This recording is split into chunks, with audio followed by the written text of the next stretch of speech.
I have a little special talent about that. Và những người mà biết tôi lâu á là biết là Alan có một cái tài năng về truyền cảm thụ về con người. Yeah, I have a little special. I can tell. Like this one right here on the head. Tức là ông có một cái tài năng cảm thụ con người cực kỳ nhanh. Ha. I can tell. Okay, thank you. Tức là dù trước đây có trải nghiệm như thùng đổ trải nghiệm rồi vậy. Who's this guy? Who's this guy? Who's this guy? Ông này. I don't know. Should I trust him? Biết ông có nên tin ông này không? Everybody have different idea, right? Mỗi người chúng ta sẽ có những ý tưởng khác nhau. Don't think I'm not looking at you. Đừng nghĩ rằng tôi không có nhìn thấy bạn. Đừng nghĩ là I'm looking. đừng làm gì không biết nha. Some people say I don't look at you, I look through you. Tức là lúc bên trái phải ông nhìn xuyên qua bạn luôn. I go to Chile. Ông đến Chile. I know the problems. Ông cảm nhận I được know what's going on. điều gì đang xảy ra. Maybe not everything. Không phải là tất cả đâu. I'm not with your team every day. Ông không có cùng với đội team của Trân nhiều lắm mỗi ngày. My job Nhưng mà nhiệm vụ của ông to show the path. là cho team đó thấy được cái con đường đi. So when you prepare your team today, Thì khi mà bạn chuẩn bị cái đội nhóm bạn ngày hôm nay đó, say, do you know the path? bạn hỏi team của bạn biết con đường đi trước mặt chưa? How fast can you go if you know the path? Bạn sẽ đi nhanh tới mức nào để bạn biết rõ đường đi của bạn? Can you become brand representative in one week? Bạn có thể trở thành đại diện thương hiệu trong một tuần không? Absolutely. Ok, có thể. Can Vietnam be the biggest country in Southeast Asia? Absolutely. Có thể là Nu Skin Việt Nam trở thành lớn nhất ở Đông Nam Á hay không? Chắc chắn thôi, không cần phải bàn cãi. I believe that with all my heart. Alan tin tưởng điều đó với tất cả trái tim rồi. Because Vietnamese people willing to work so hard. Tại vì một trong những ưu điểm của người Việt Nam là họ rất là chịu làm việc, rất là siêng năng. I know Korean work hard, but I bet you my Vietnamese team outwork your Korean team. Alan nói với Trung Yêu là tôi tin rằng người Hàn Quốc rất là siêng năng, nhưng mà nếu mà nói về cần cù chăm chỉ đó thì người Việt Nam có thể còn siêng ghê hơn Hàn Quốc. How many of my Vietnamese team? How many of you do 5 a.m. club? Ở đây ai tham dự câu lạc bộ 5am có? Stand up. Đứng lên. Câu lạc bộ gì? 5 giờ sáng. Ai tham dự câu lạc bộ 5 giờ sáng á? Ai có tham dự câu lạc bộ 5 giờ 5 a.m. club. Câu lạc bộ 5 giờ sáng á? Đó. Very good. Rất tốt à, cho chàng chào bóng tay đi. Very good. Very good. Very good. Very good. You understand? Look at this team. You know, I was with Dean. 300 do 5 a.m. club. I so surprised, like, wow. Khi mà Alan cùng với anh Dean á thấy câu lạc bộ 5 giờ sáng 300 người tham dự, rất là ngạc nhiên. So today, after today, I expect results. Sau ngày hôm nay, ông mong muốn là kết quả. Don't just get up early for no reason. Đừng có dậy sớm để không làm gì hết. Get up early, know where to go, so you can make money and we can grow our Vietnam. Nên thức dậy buổi sáng và biết rất rõ mình làm gì ngày hôm đó. You guys ready for that?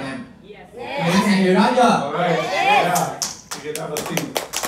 Amazing, right? 5 a.m. club. So I'm here for you. Okay? Alan ở đây là vì bạn. Chung Hill is here for you. And I gotta say that this guy is much more prepared than any other team elite I have been with. Trung Yêu ở đây và dành cho các bạn, và đặc biệt hơn nữa là đối với Alan thì Trung Yêu là một người rất là sẵn sàng so với đa số các team elite khác. Okay. So we're going to have you guys go outside with your team when your team is here almost, right? What time does it start? 9, right? 9:10. 9. We finish this session at 9 and they start over session at Just 10 minutes. 10 minutes. So make sure your team get here early. Yes. Because it's very respectful for them to come early for the team elites, right? Rồi, về chút nữa chúng ta sẽ có thể ngừng lúc kém 5 và chúng ta sẽ vào phòng sớm chút xíu là khoảng cỡ 9 giờ 5. Đưa đội nhóm mình rõ ràng mọi việc và vô sớm cho cái phòng là một cái sự tôn trọng. So I want to share with you what I have seen. Tôi sẽ chia sẻ với bạn điều gì tôi đã thấy. I did a meeting for Ronnie and Lonnie. Tôi đã làm một cái sự kiện cho hai vợ chồng Ronnie và Lonnie là team lead thành viên 5 triệu đô ở Indonesia. Yeah, and it was about 100 members of their team. Khoảng hơn 100 thành viên của cái đội nhóm đó. We were in a pretty big room. I mean, not a little bigger than this, right? Và cái phòng đó nó lớn hơn phòng này chút xíu. At the beginning of the meeting, I asked them, how many have something specific they want to learn from me today? Và Alan hỏi họ trước khi bắt đầu là trong các bạn đó ai biết rõ cụ thể là bạn muốn học điều gì từ Alan? How many of you have a specific question that's going to really help your business for you? Người nào trong các bạn có một câu hỏi cụ thể để có thể giúp đỡ cho kinh doanh bạn phát triển? 100 people in the room. Và tất cả hơn 100 người đó, 100 hands like this. và hơn 100 cái tay đều giơ tay lên hết. I was thinking we in Germany and it was Heil Hitler or something like this. Và ông tưởng ông đang ở Đức vậy đó, Hitler vậy đó, giơ tay lên. Every hand went up like this. So fast. Cái tay nó giơ lên nhanh tới một mức ông tưởng như đang. I have never seen that before. Ông chưa thấy điều đó trước đây. So I didn't trust. Và ông không có tin lắm. So I start picking people in different seats. What you want to learn? What you want to learn? And everybody had different things. Và ông bắt đầu chọn người này không tin, mà chọn người này, chọn người kia, chọn người nọ, hỏi họ câu hỏi bạn muốn học gì, bạn muốn học gì, bạn muốn học gì. Thì I was like, wow. Và họ trả lời rất cụ thể khác nhau những câu hỏi mà họ muốn. You guys are really prepared. You are prepared. Bạn cần sự sẵn sàng. And I was looking at the leaders, Ronnie and Lonnie. Và ông mong đợi là sẽ thấy những lãnh đạo như Ronnie và Lonnie. And you guys are great leaders. Và ông nói với Ronnie và Lonnie là wow, bạn là những lãnh đạo rất là tuyệt vời.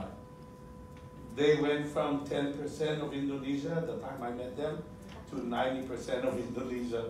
Và cái team đó khi có sự sẵn sàng như vậy á, mà khi mà lần đầu tiên Alan gặp họ là họ chỉ có chiếm khoảng 10% thị phần ở Indonesia thôi, và sau đó họ tăng trưởng chiếm gần 90% thị phần ở Indonesia. Their team explode. Là cái team bùng nổ là nhờ cái sự chuẩn bị đó. They didn't make the other team less. They made their team more. Tức là họ không có làm cho cái đội nhóm khác đi xuống, thì họ làm cho đội nhóm của họ tăng trưởng lên. Do you understand what it is to be a great leader? Bạn có biết được là để trở thành một lãnh đạo tốt? Step 1, Bước 1, prepare your team. luôn luôn nhớ chuẩn bị đội nhóm của mình. Step 2, Bước 2, prepare their energy. chuẩn bị cái năng lượng của họ. Open their mind. Mở cái tâm trí họ ra. If you tell them who is Chung Hill Choi, Nếu bạn nói cho họ biết được rằng Chung Hill Choi là ai, you tell them who is the Korean team, bạn nói về đội nhóm Hàn Quốc á, mạnh mẽ đến mức nào, and they can see it in your eyes. và đội nhóm của bạn sẽ thấy được trong cái đôi mắt của bạn. We have the opportunity of our life today Mình có một cái cơ hội cuộc đời vào ngày hôm nay to be in such a small room trong một cái khán phòng nhỏ bé thôi, with these leaders. với lãnh đạo này đại diện một thị trường gấp hơn 10 lần thị trường Việt Nam. We can ask them questions. Mình có thể hỏi họ những câu hỏi. Anybody been with me in Global Convention before? Ai ở đây có từng đi Global Convention với Alan trước đây không? You cannot even say hello, right? Nó quá bận rộn nói là có thể không kịp để gặp nhau chào hello. The Koreans are in front of me, the Chinese behind them, the Vietnamese is way in the back of the room. It's like, hi, hello, hi, like that, right? Yes. Và khi đó bạn thấy được là dù là đội nhóm Hàn Quốc, rồi đội nhóm Mỹ, đội nhóm Latin họ bay xung quanh, và đội nhóm Việt Nam ở xa xa hai chào phun gió. Right? You cannot ask questions, right? At that event, right? Rất là khó để hỏi những câu hỏi đó ở những sự kiện lớn như vậy. Chung Hill or I get on stage, 15,000 people. Và khi mà Alan với lại Chung Hill đi trên sân khấu đi, một khán đài 15.000 người. They say, you got 10 minutes, go! Và ta báo ok có 10 phút mà tranh thủ đi đi. We have like 8 hours today. Và hôm nay các bạn hình dung được là bạn có 8 tiếng cùng với chúng tôi. Do you think we can get some work done today? Vậy bạn nghĩ một điều là chúng ta có thể làm hoàn thành một vài điều gì đó ngày hôm nay không? Yes. Okay. My intention is not to give you a lot of mindset training, no. Cái mục tiêu của tôi á là ngày hôm nay sẽ không có dành cho bạn nhiều cái tư duy đâu nha. My intention is to give you and your team the path. Tôi tập trung vô cho bạn rõ ràng con đường. And Chung Hill Choi, Và Trung yêu if he give you the Korean path, sẽ cho bạn cái con đường mà Hàn Quốc đã từng đi qua. you guys will rule Southeast Asia. Và bạn có thể phát triển lớn nhất ở Đông Nam Á. And I tell you, I'm planning to go to Korea after this. Và tôi có kế hoạch đến với Hàn Quốc sau đây, sau sự kiện này. Because I want to learn. Kể cả tôi cũng muốn học từ Hàn Quốc. I'm planning to bring you guys, you two, to Korea too the next times. Yes. This year, 2023, so you can present as Team Elite Platinums, and you can help the Korean team. Kế hoạch của tôi á, là năm 2023 đó, thì sẽ mang Lam Chí Chân, khi đó Lam Chí Chân là hoàn thành Team Elite Platinum và đến chia sẻ ngược lại cho thị trường Hàn Quốc một vài điều gì đó. Okay? I want to hear Trần and Lam say we have doubled the sales in Vietnam.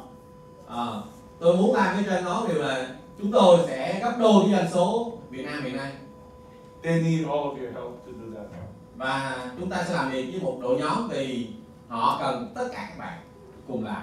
We are not here to just ride the airplane for 45 hours for nothing.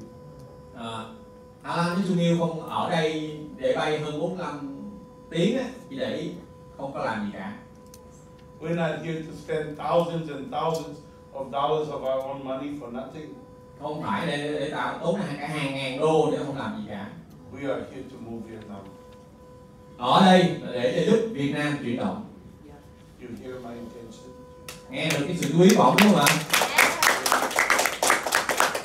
I need you to get your intention clear.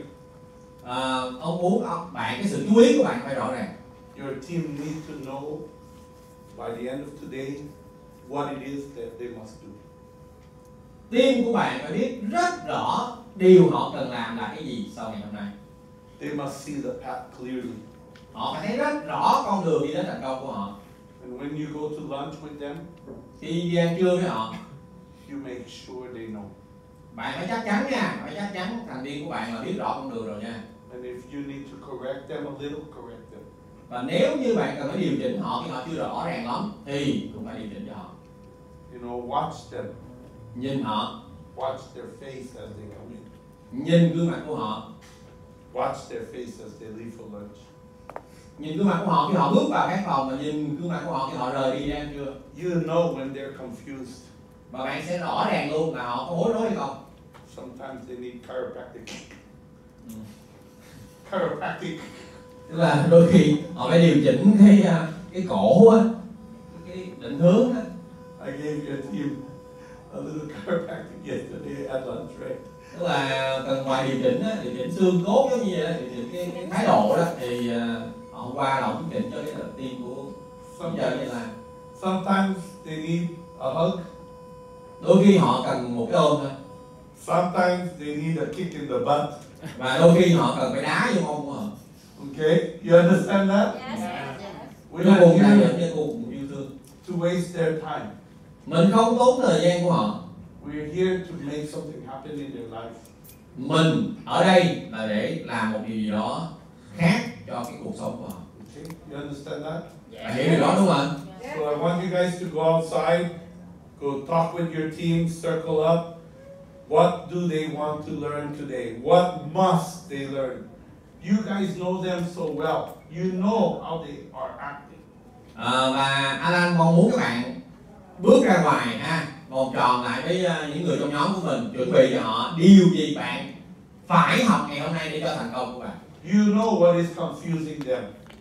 và bạn biết cái gì sẽ làm cho họ bối rối. So you need to watch them get clear. Và nhiệm vụ của bạn muốn cho đội nhóm bạn thành công thì bạn phải nhìn họ để khi mà thấy được họ rõ ràng. And you need to get clear. Và chính cá nhân bạn cũng phải rõ ràng về đường đi sắp tới. I was thinking today, I'm gonna show you what we're gonna talk about, but I decided no. Bữa nãy thì Alan tính nói là sẽ cho bạn những gì mà sẽ nói ngày hôm nay, nhưng mà Alan nói khoan chưa. That's what I usually do at the leader meeting. Bình thường đó là trong cái buổi huấn luyện lãnh đạo thì Alan sẽ show trước. But I said no. Nhưng mà lần này nói không. Prepare your team. Chuẩn bị đội nhóm trước đi. More important. Quan trọng hơn. Okay. Kể cả biết gì sắp chia sẻ. Get them ready. Chuẩn bị cho họ sẵn sàng.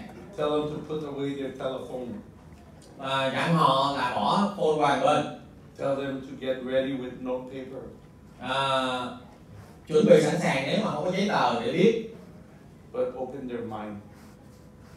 Mở cái tư duy ra, mở đầu ra. Get clear. Sẵn sàng và rõ ràng. How they're going to be the next $20 million circle. Làm sao để mà có thể trở thành người thành viên 20 triệu đô kế tiếp. And you get clear. Và bạn cũng phải How rõ you're ràng. going to be the next $20 million circle. Bạn cần có thái độ là làm sao để chính bản thân tôi có thể trở thành người thành viên 20 triệu đô kế tiếp. Can you imagine how patient we are? Bạn có hình dung được là cái sự kiên nhẫn của chúng tôi đến mức nào? To come back over and over and over. You know how patient we are? Khi mà chúng tôi đã quay trở lại hơn suốt 10 năm qua cho thị trường này. Yes, do you know how patient we are? Các bạn biết cái sự hình dung cái sự kiên nhẫn tới mức nào mà hình dung được không? Yes. Yes. So you know, it's time.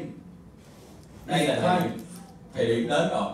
Okay. Even we don't tell you every little detail. Kể cả chúng tôi không nói với bạn những chi tiết quá nhỏ, You try thì bạn cũng cứ thử and you make the holes. và bạn có thể là bù đắp những cái lỗ hổng đó. You cross the holes. You fill the holes with your leadership. Bạn sẽ đi qua những lỗ hổng đó, cảm nhận nó và chinh phục nó. Okay, don't wait for us to come back. Okay. Đừng có chờ là khi mà Alan quay về hay là người khác quay về. It's 40 hours again for me. Okay, you understand? I cry. Tôi thấy đó mà tôi muốn khóc luôn. Okay, but I am coming back Mà tất nhiên các bạn không chờ, nhưng mà tôi cũng sẽ quay trở lại to cheer you, để mà chúc mừng các bạn, to congratulate you. để mà động viên và chúc mừng các bạn. I'm here to the next time to congratulate you. Congratulations, my 4-star platinum team lead. If we have 30 in